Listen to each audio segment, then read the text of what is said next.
11 years ago, I owned over 4,000 apartment units across the country, and I had a net worth of tens of millions of dollars. On Christmas Eve 2004, an ice storm hit one of my properties, my biggest property. It was 1,100 units.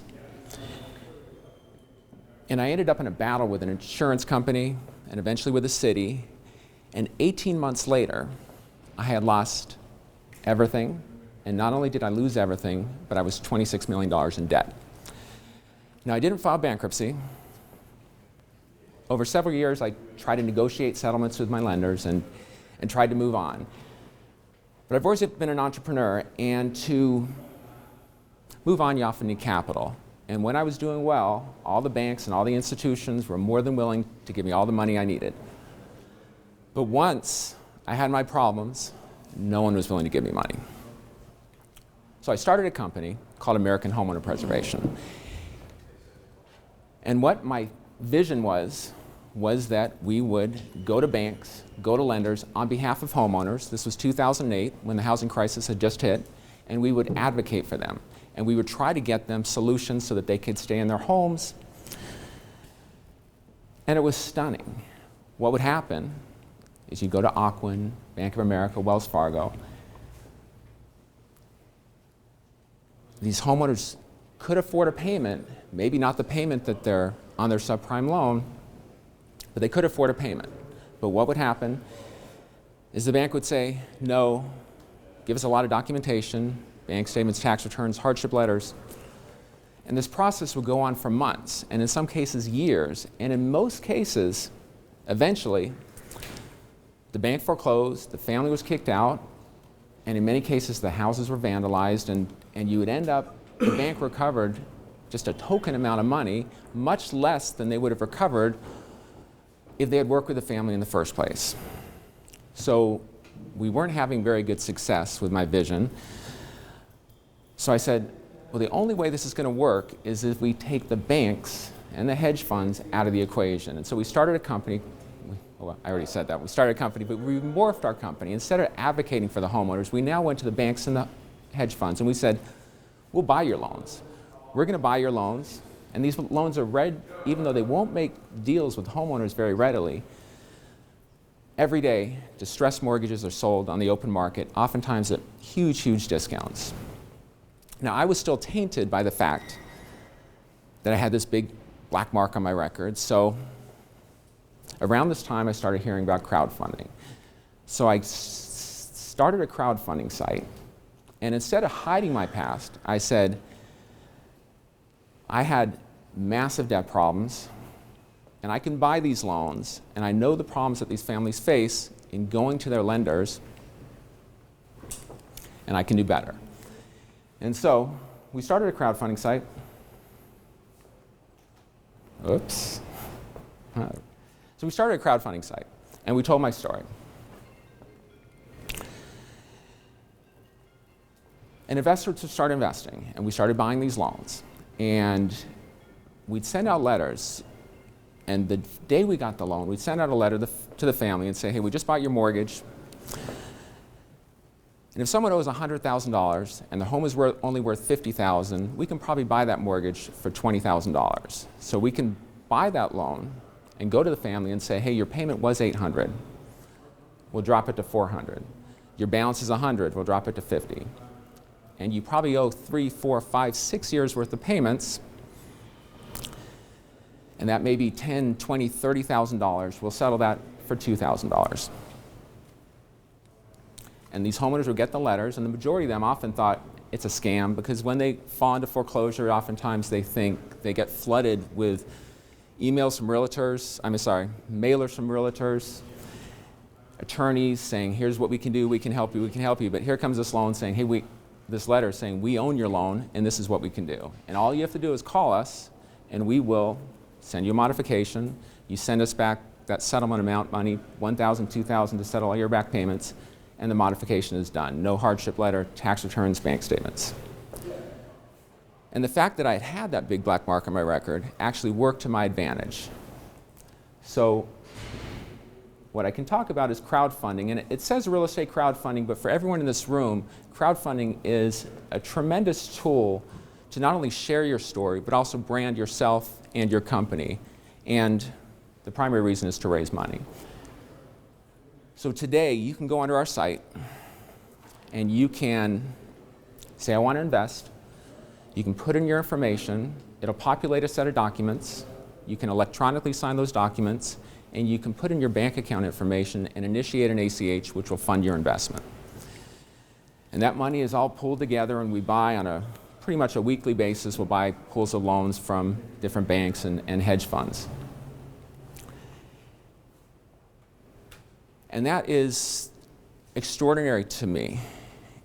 What is most extraordinary is that I can walk in tomorrow into my office, look at my computer, and see, hey, 3 new people invested in our offerings. And these are people that we have never met with, never talked to on the phone. They've just looked at our website, maybe read an article about us and said, hey, this is a neat idea, I'm going to invest.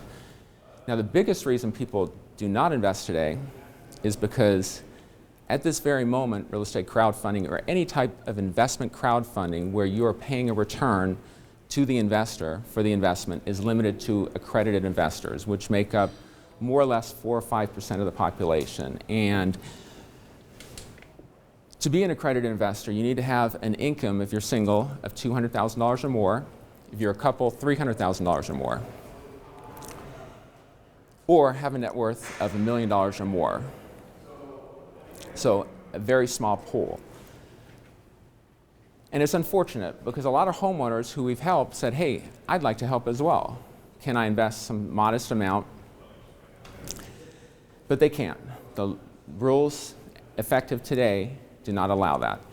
Now, just in the last several days, in the last few months, there have been 2 big changes. One is something called Regulation A+, which we have just recently applied to the SEC to issue, and this will allow us to raise up to $50 million from anyone, including non-accredited investors. And today, as an accredited investor, our minimum investment is $10,000, but once we have this approved by the SEC, our minimum investment will be $100. Now, to invest $100 and pay a return on that requires extraordinary automation, because today, we probably spend, just to board a new investor is probably $20 or $25. So we're driven to find technology to automate as many processes as possible in order to accept $100 investors. And we want to be something that benefits everybody, not just the wealthy. It's good to benefit the wealthy, but also good to benefit everyone else. So some of the benefits of crowdfunding: online convenience, community participation. You want to make your product a movement. You want to make or if you want to have significant success, to make it a movement, make it a cause, make it something that people believe in and that they want to share with their friends, that they're part of this. So online convenience, community participation. An advantage of crowdfunding is you can invest $100 with us, you can invest $10,000 with Pure Realty or Realty Mogul or Realty Shares, you can invest not just real estate, you can invest in startups, there's all types of opportunities, and you can get people to invest in your companies. Automation is a key. As the investment amounts have gone down from $10,000 to $5,000 to $1,000 and now $100, automation is absolutely essential, and that is where technology must be levered. I'm really having trouble with this.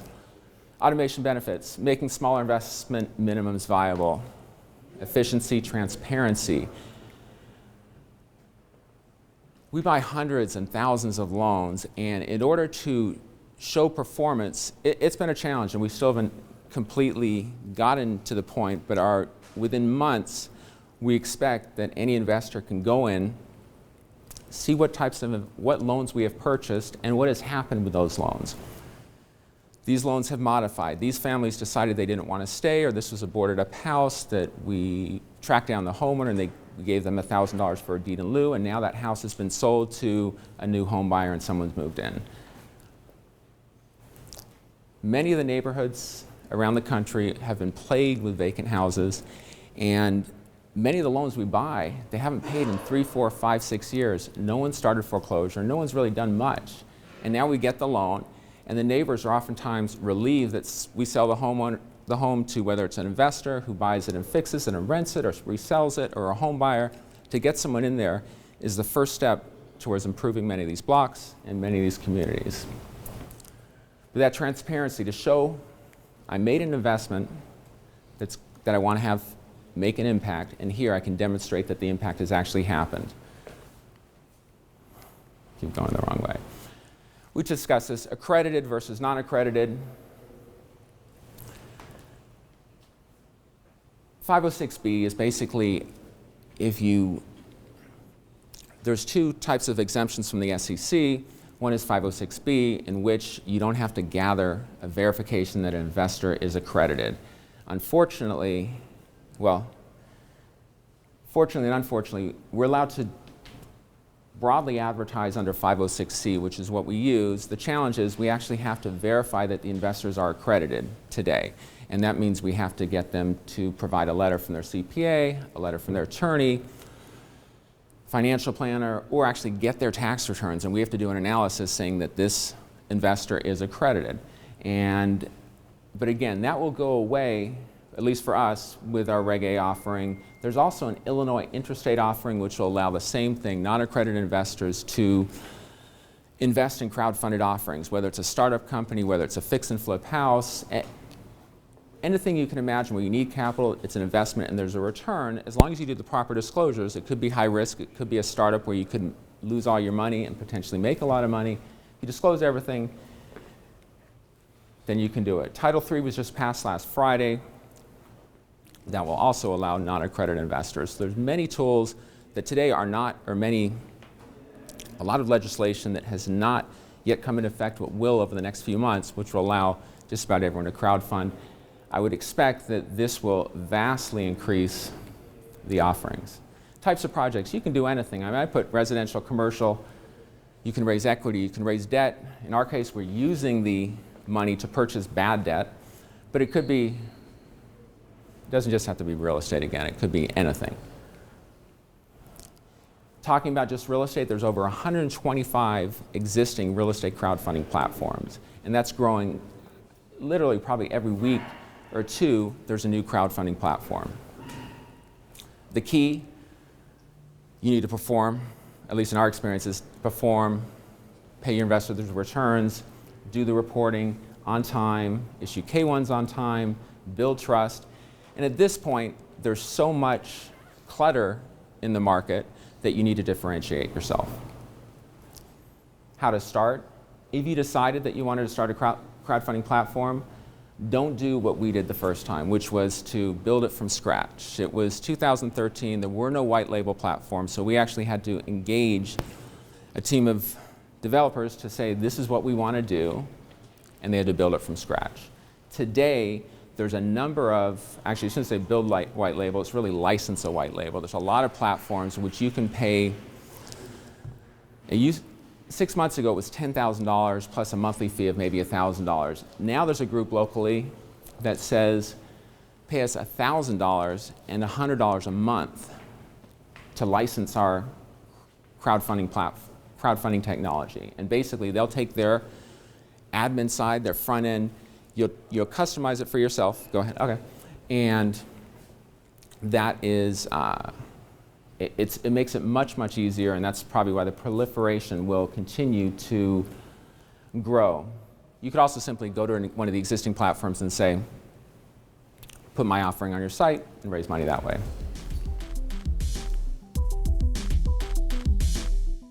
Hey, thanks for watching. Don't forget to subscribe to our YouTube channel and our weekly newsletter. Also, if you want to come to a BW event, use the code BWTV and get 15% off. We hope to see you soon.